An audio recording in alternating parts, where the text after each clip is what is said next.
नमस्कार, आप देख रहे हैं तीसरा पक्ष न्यूज़ नेटवर्क। आज बिहार राज्य वैक्सीन कुरियर संयुक्त मोर्चा संघ के लोग यहां पर आए हुए हैं। आज उनसे कुछ बात करते हैं इस मुद्दे पर।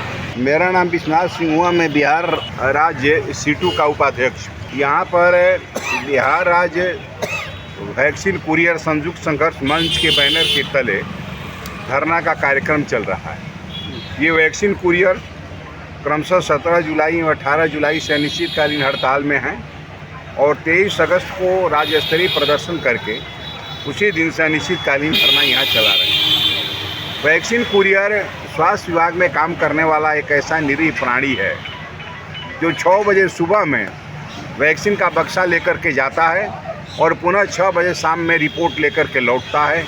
बीच में दवा ख़त्म होता है तो दोबारा आता है और उसको सप्ताह में 2 दिन का मात्र काम उपलब्ध है और वह भी 90 रुपया रोज़ पर, यानी एक महीना में 8 दिन 720 रुपया महीना के दर पर ये काम करने वाला व्यक्ति है, जिस पैसे से गैस का सिलेंडर भी नहीं खरीदा जा सकता है, भोजन तो दूर की बात। हमारी मुख्य मांगे हैं। जी सर, हाँ, आपकी मुख्य मांगे क्या है? हमारी मुख्य मांग है कि इनको स्वास्थ्य विभाग में चलने वाली विभिन्न योजनाओं, परियोजनाओं, अभियानों, स्कीमों में 30 दिन का काम उपलब्ध कराया जाए और बिहार सरकार इनको न्यूनतम 10,000 रुपया मानदेय दे।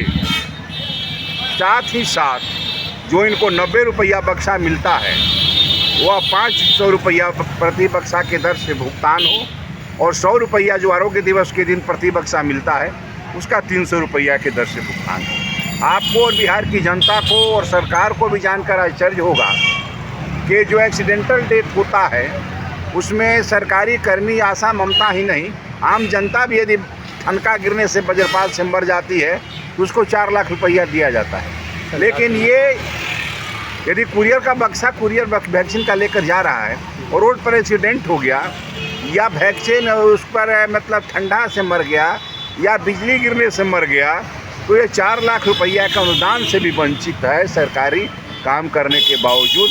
इसलिए 4 लाख रुपया वह इसका भुगतान एक्सीडेंटल डेथ पर मिले। 12 लाख रुपया का इनका जीवन बीमा किया जाए। 1 लाख रुपया जब इनका रिटायरमेंट हो, काम से हटाया जाए तो 1 लाख रुपया दिया जाए। साथ ही साथ भारत सरकार से हमारी मांग है, ये सब काम करते हैं और भारत सरकार कहती है कि सरकारी कर्मचारी नहीं है, मजदूर भी नहीं है क्योंकि सामाजिक कार्यकर्ता।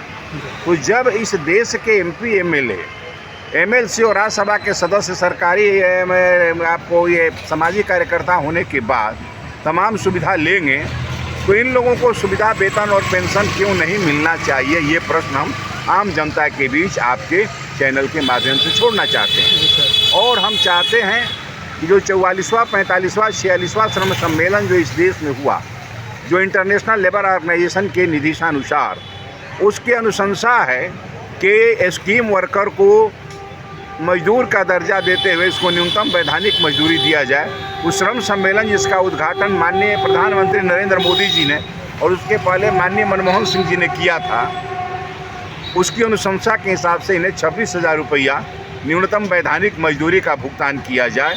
और इसके लिए 1,000 की आबादी पर जैसे एक आशा का चयन हुआ है वैसे 1,000 की आबादी पर एक स्वास्थ्य मित्र का पद सृजित करते हुए उस पद पर सभी कुरियर को समायोजित कर दिया जाए और इनको 26,000 रुपया वैधानिक मजदूरी दिया जाए। साथ ही साथ और भी जो, क्योंकि इनकी संख्या 11,000 है और बिहार में 1,000 की आबादी पर एक रखा जाएगा तो लाखों कुरियर की स्वास्थ्य मित्र की आवश्यकता होगी। उन लाखों पद पर और बिहार के बेरोजगार नौजवानों को रखा जाए और इनको उम्र सीमा शांत करते हुए इन 11,000 का समायोजन कर दिया जाए और 26,000 वेतन दिया जाए। यही हम लोगों की मुख्य मांग है और इसी के लिए हम लड़ाई के मैदान में हैं। तो आपने देखा है कि किस तरह से ये लोग अपनी मांग को लेकर सरकार की तरफ से डिमांड कर रहे हैं। डिमांड करना तो हमारा काम है। आप खुद सोच सकते हैं कि 720 रुपया महीना में बच्चों के, बिहार के बच्चों का और भारत के बच्चों का टीकाकृत करके उनको निरोग रखने का काम करने वाला इस सृष्टि का सबसे अच्छा संसाधन क्या है? मानव संसाधन। जी जी, मानव संसाधन। उस मानव संसाधन को तैयार करने में अहम भूमिका अदा करने वाला स्कीम वर्कर जो है, गर्भाधान में आने के समय से लेकर के और आशा, बच्चा पैदा हो जाने के बाद टीकाकरण कराने में आशा, कुरियर, और आंगनबाड़ी सेविका सहायिका, इसकी भूमिका है। और जब वह बच्चा स्कूल में जाता है तो उसको भोजन देने में बना करके उसमें भोजन माता जो मिड डे मील वर्कर है उसकी भूमिका है।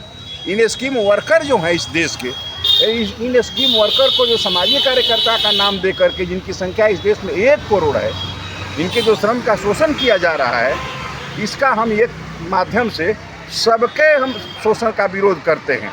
हमारा अगला कार्यक्रम है कि 8 तारीख को, इसी महीने के 8 सितंबर को हम लोग पूरे बिहार के सिविल सर्जन का घेराव करेंगे। हमारे लड़ाई का समर्थन बढ़ रहा है। जो आशा हड़ताल का समापन करके अपने काम में लगी हुई है, वह आशा भी बिहार राज्य आशा फैसिलिटेटर संघ संबद्ध सीटू और एटक की संबद्ध आशा 9 तारीख को पूरे प्रखंडों में बिहार के 534 PAC पर प्रदर्शन के माध्यम से इसके लड़ाई का समर्थन करेगी। इसके पहले 17 अगस्त को बिहार चिकित्सा जन स्वास्थ्य कर्मचारी संघ के बैनर के तले स्वास्थ्य कर्मियों ने इनके लड़ाई का समर्थन किया है। सीटू और एटक जैसे ट्रेड यूनियन ने इनकी लड़ाई का समर्थन किया है। यदि इनकी मांगें नहीं मानी गई तो जितने भी बिहार के मजदूर संगठन हैं, जितने भी ट्रेड यूनियन हैं और बिहार चिकित्सा जन स्वास्थ्य कर्मचारी संघ, बिहार राज्य राजपत्रित कर्मचारी महासंघ जो नॉन गजेटेड कर्मचारियों का संगठन है, वह भी रोड पर आने के लिए बाध्य होगा। और इस हड़ताल का अभी जो विशेष कार्यक्रम चलने वाला है, मिशन इंद्रधनुष, जिसमें जो बच्चे छूट गए हैं 0 से 5 साल के, उनको टीकाकरण का विशेष अभियान है। सरकार की महत्वाकांक्षी कार्यक्रम है। ये कार्यक्रम पर असर पड़ेगा और हम भी नहीं चाहते हैं कि इस देश के जो बच्चे हैं वो इंद्रधनुष कार्यक्रम से बिहार के बच्चे छूटें। आशा और कुरियर के हड़ताल के कारण इसकी तिथि बढ़ी हुई है। अब हम नहीं चाहते हैं कि इसकी तिथि बढ़े, इसलिए हम अपील करेंगे सरकार से कि जनहित में जनतांत्रिक मूल्यों की रक्षा करते हुए कल्याणकारी राज्य के अवधारणा के तहत अविलंब वार्ता कर इनके समस्याओं का समाधान कर हड़ताल समाप्त कराया जाए। बहुत बहुत धन्यवाद सर। इनकलाब जिंदाबाद जिंदाबाद जिंदाबाद, इनकलाब जिंदाबाद जिंदाबाद जिंदाबाद। और जो हमें कहे